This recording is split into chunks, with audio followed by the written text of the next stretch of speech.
Yan. Magsisiga ako ng lansones kasi matagal kong hindi nakain na frozen lansones.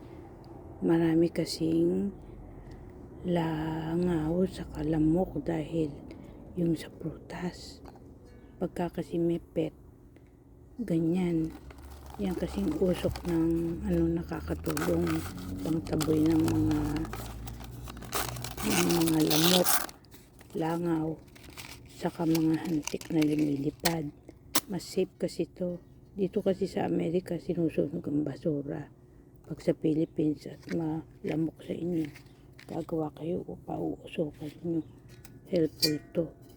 Saka pag walang bunga yung mga pananim nyo, rin yan, mahusay pampalago ng paraming bunga. Yan. Kung may mga tuyong dahon, effective din. Kung may kandila kayo, mas mainam na dalit kasi madaling namamatay pagka frozen yung sisigan nyo. Yan. Kung pwede rin yung takpan na to. Yan.